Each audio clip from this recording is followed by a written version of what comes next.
The world to ORU is a connection of levers, weights, and connections. While his clan, the stout, heavy-browed Hominid of the high crag, sees a forest, ORU sees a system. He sees the way a falling rock can be guided, the way a bent sapling stores a secret energy, the way a vine's tensile strength can be multiplied by braiding it. His mind is a landscape of patterns that are invisible to his kin. And this clarity, this curse of seeing too much, has always set him apart. The clan's current problem is a Carnotaurus. The horned hunter is not the largest of the great predators, but it is the fastest, a demon of speed and aggression that has claimed their lower hunting grounds as its own. For a month, they have been trapped in the high crags, their stores of dried meat dwindling, their bellies aching with a hunger that is sharpening into fear. The clan's hunters have tried to drive it away. 2 of them did not return, its hide too thick for their simple, fire-hardened spears. ORU watches from the edge of the camp, his hands busy, his mind elsewhere. He is not thinking about the monster. He is thinking about the axe. The clan's axes are crude things, a fist-sized stone with one sharp edge, held directly in the hand. They are for smashing, for hacking. ORU is crafting something new. He has found a piece of dense, heavy basalt, and he has spent weeks chipping and grinding it into a symmetrical, teardrop shape with a wickedly sharp edge. He has split the end of a thick, straight branch of ash wood, inserted the axe head, and is now painstakingly binding it with wet strips of deer sinew. As the sinew dries, it will shrink, clamping the head to the handle with a force no hand could match. He is creating a lever, a tool that will multiply the force of a swing, a revolution in a handle. His work is interrupted by the clan shaman, a withered old man named Gral. Gral's power is in mystery, in the unknowable will of the spirits, or us innovations are a threat to that. They are a different kind of magic, one born of logic and observation. You waste your time with useless toys, Shadow Walker. Gral grunts. The clan's nickname for ORU a casual cruelty. ORU does not look up. He simply holds up the finished axe. The balance is perfect. The edge is a thing of beauty. A better axe, ORU says, his voice low. Gral scoffs.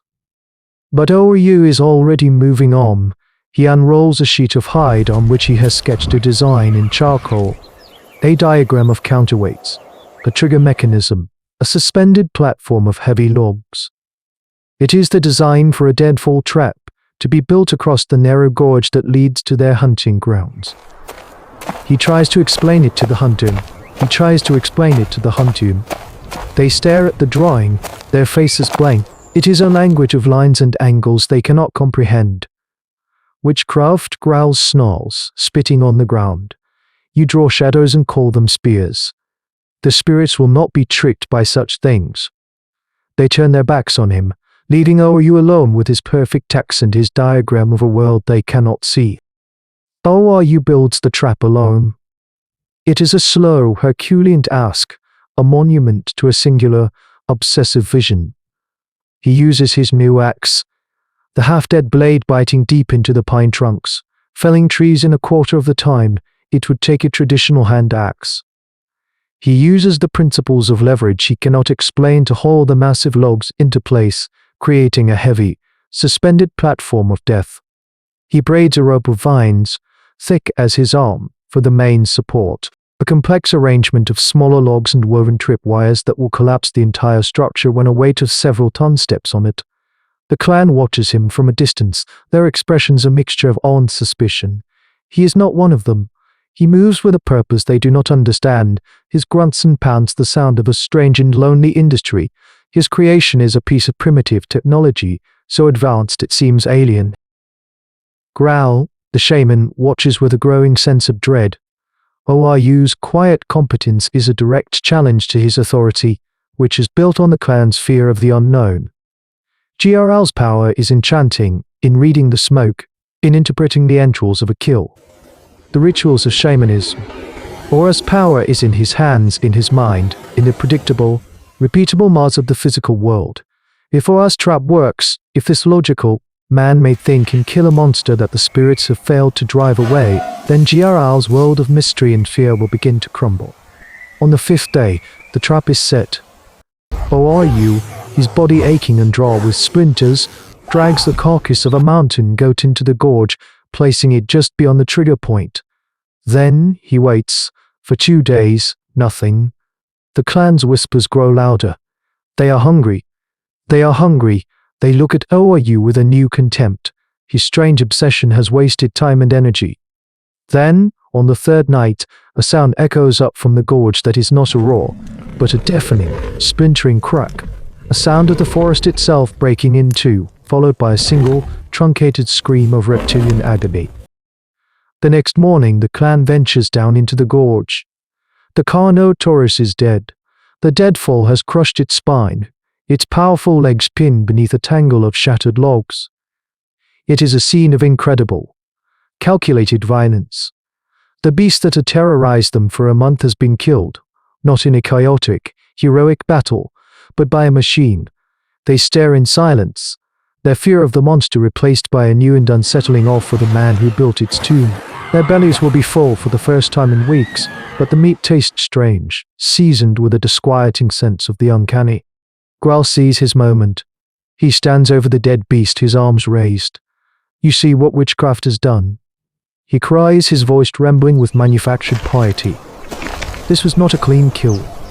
No hunter's spear was thrown, no courage was shown. The spirits of the forest are angered by this unnatural death. He points at ORU, who stands apart, his axe in his hand. He does not think like us. His mind is a place of shadows. He has brought a dark power into our clan. They're simple, outwisting into fear.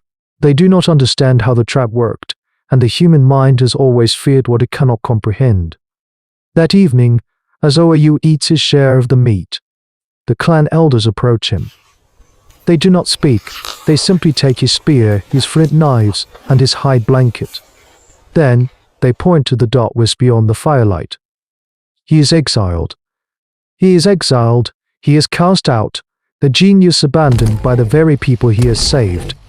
A victim of their fear, a victim of their fear of the light he carried in his mind. The winter comes down from the north like a wolf. It is a season of brutal, cleansing cold that drives the game from the high crags and buries the world in a shroud of white. For the clan, it is a time of huddling in the cave, of gnawing on dried meat, of telling the old stories around a smoky fire. But this winter is different. The meat from the Carnotaurus is long gone. The hunting parties, using their crude, inefficient hand axes and simple spears, return empty-handed and frostbit. The cold is sharper this year, the snow deeper. The hunger that ORU had banished returns, a cold and constant guest in their bellies. For ORU, the winter is not an enemy. It is a problem to be solved. Alone, he puts his intellect to the ultimate test of survival. He does not have a deep cave, so he builds a shelter, a low-slung hut of woven branches and packed snow, its entrance angled away from the wind. He uses his hafted axe to chop firewood with an ease his clan could never manage, his fire burning hotter and brighter than theirs. He remembers a patch of bitter bark trees he saw in the autumn. His knowledge of ethnobating tells him that a tea brewed from it can ward off the lung sickness that comes with the deep cold. He cannot hunt the big game alone, but he doesn't have to. He weaves intricate snares from vines, placing them on rabbit runs he has observed. He builds small, ingenious traps for the fat, slow-moving birds that roost in the pine trees. He is not just surviving, he is thriving. But it is a victory in a vacuum. His innovations bring him warmth, food, and health, but they cannot buy him companionship. The silence is a constant presence, broken only by the wind. At night he sits by his fire, the perfect balanced axe on his lap, and looks across the snow-covered valley toward the distant glow of his clan's fire. There is no anger in him, only a profound and aching loneliness. He is a god of winter, a king of a silent, frozen kingdom of want. One day, on a rare, clear afternoon, he sees two figures struggling through the snow. It is a hunting party from his clan. They are emaciated, their movements slow and weak. They are tracking a lone, scraggly mountain goat, their last, desperate hope. ORU watches from a high ridge as they corner the animal. But they are too slow. Their spear throws are clumsy, lacking the force and accuracy of a true hunter's arm. The goat escapes, and the two hunters collapse in the snow, their heads in their hands, their shoulders shaking with a silent, hopeless despair. Oyu feels a pang in his chest, a flicker of a connection he thought had been severed forever. It is an act of pure, illogical altruism. He unwraps the smoked rabbit meat he had prepared for himself. He leaves it on a flat, windswept rock on the path that leads back to the clan's cave along with a bundle of the bitter bark for their coughs. He watches from the shadows as the hunters find it. They look around, their faces a mixture of confusion and disbelief. They do not see him. They take the offering and stumble back toward their home. Oyu has given them a few more days of life, but he knows it is not enough. He has saved their bodies, but he cannot save them from their own minds, from the fear that will ultimately lead them to their own quiet extinction in a world that was changing faster than they could.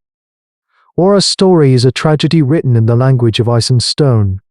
He was a glimpse of the future, a spark of the kind of intelligence that would one day allow a fragile species of ape to conquer a planet.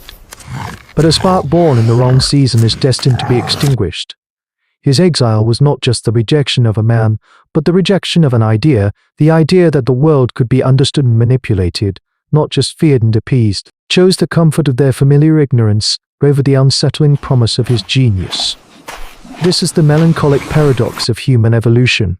Progress is not inevitable.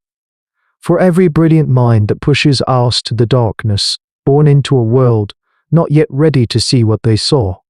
Oyu survived his winter, but his people, deprived of the very mind that could have saved them, likely did not. His lonely fire was a testament to the power of a single, brilliant mind, but also a haunting elegy for all the lost futures buried under the great, indifferent ice. Look at a perfectly crafted tool and feel the ghost of the hand that was not yet ready to hold it. But not all minds are lost to the darkness, and a new chronicle is emerging from the southern grasslands, a story of a clan that learned not to fear the fire, but to command it.